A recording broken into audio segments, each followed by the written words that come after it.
Hello, welcome back to the church building. We are reading the Bible cover to cover. We're still in Job we're going to start reading chapter 5. But it was a little confusing. I just want to make sure we know where we're at. In chapter 4, which we left off at, his friend Eliphaz was talking.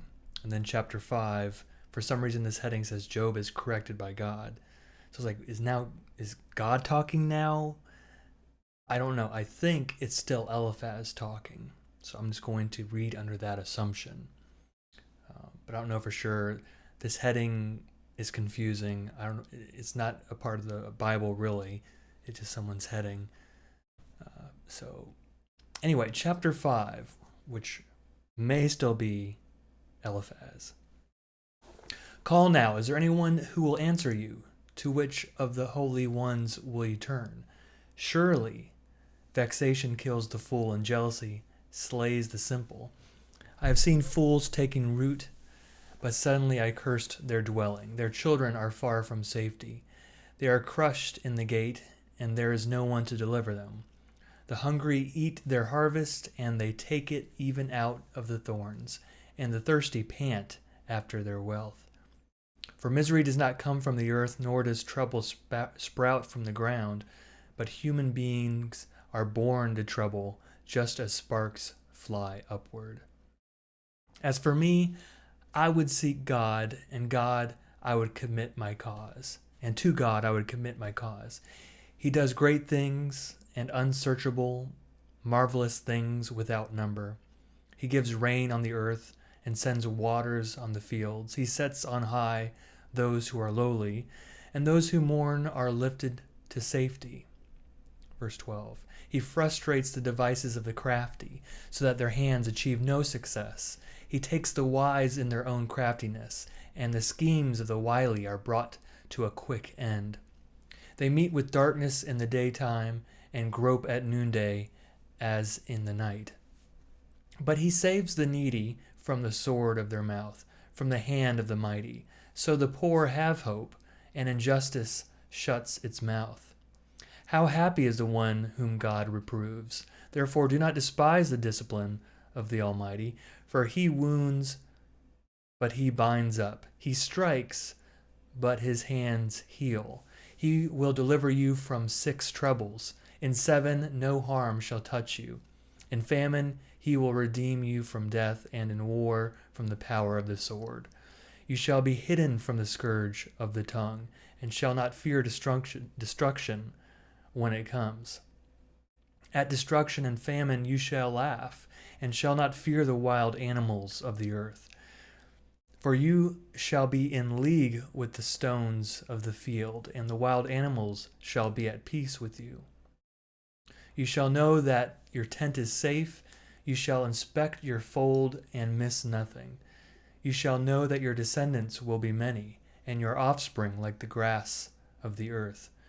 You shall come to your grave in ripe old age, as a shock of grain comes up to the threshing floor in its season. See, we have searched this out. It is true. Hear and know it for yourself. Chapter 6. Then Job answered, Oh, that my vexation were weighed, and all my calamity laid in the balances, for then it would be heavier than the sand of the sea. Therefore my words have been rash, for the arrows of the Almighty are in me. My spirit drinks their poison. The terrors of God are arrayed against me. Does the wild ass bray over its grass, or the ox low over its fodder? Can that which is tasteless be eaten without salt, or is there any flavor in the juice of mallows? My appetite refuses to touch them. They are like food that is loathsome to me. Oh, that I might have my request, and that God would grant my desire, that it would please God to crush me, that he would let loose his hand and cut me off. This would be my consolation. I would even exult in unrelenting pain, for I have not denied the words of the Holy One. What is my strength that I should wait, and what is my end that I should be patient? Is my strength the strength of stones, or is my flesh bronze? In truth, I have no help in me, and any resource is driven from me. Those who withhold kindness from a friend forsake the fear of the Almighty. My companions are treacherous, like a torrent bed, like freshets that pass away, that run dark with ice, turbid with melting snow. In time of heat they disappear, when it is hot, they vanish from their place. The caravans turn aside from their course, they go up into the waste and perish. The caravans of Tema look, the travelers of Sheba hope. They are disappointed because they were confident. They come there and are confounded. Such you have now become to me. You see my calamity and are afraid. Have I said, make me a gift, or from your wealth offer a bribe for me, or save me from my opponent's hand, or ransom me from the hand of oppressors? Teach me and I will be silent. Make me understand how I have gone wrong. How forceful are honest words. But your reproof, what does it reprove? Do you think that you can reprove words as if the speech of the desperate were wind? You would even cast lots over the orphan and bargain over your friend. But now be pleased to look at me, for I will not lie to your face. Turn, I pray, let no wrong be done. Turn now, my vindication is at stake. Is there any wrong on my tongue? Cannot my taste discern calamity? Chapter 7. Do not human beings have a hard service on earth, and are not their days like the days of a laborer, like a slave who longs for the shadow, and like laborers who look for their wages? So I am allotted months of emptiness, and nights of misery are apportioned to me. When I lie down, I say, when shall I rise? But the night is long, and I am full of tossing until dawn. My flesh is clothed with worms and dirt. My skin hardens, then breaks out again. My days are swifter than a weaver's shuttle, and come to their end without hope. Remember that my life is a breath. My eye will never again see good. The eye that beholds me will see me no more. While your eyes are upon me, I shall be gone. As the cloud fades and vanishes, so those who go down to Sheol do not come up. They return no more to their houses, nor do their places know them any more.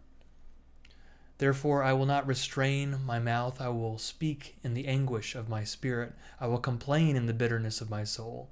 Am I the sea or the dragon that you set a guard over me? When I say my bed will comfort me, my couch will ease my complaint, then you scare me with dreams and terrify me with visions, so that I would choose strangling and death rather than this body. I loathe my life. I would not live forever. Let me alone, for my days are a breath. What are human beings, that you make so much of them, that you set your mind on them, visit them every morning, test them every moment? Will you not look away from me for a while? Let me alone until I swallow my spittle. If I sin, what do I do to you, you watcher of humanity? Why have you made me your target? Why have I become a burden to you? Why do you not pardon my transgression and take away my iniquity? For now I shall lie in the earth. You will seek me, but I shall not be. All right, that concludes our reading for today. Very light. No, it's pretty heavy stuff. We'll continue on next time. Thanks for joining me, and have a great evening.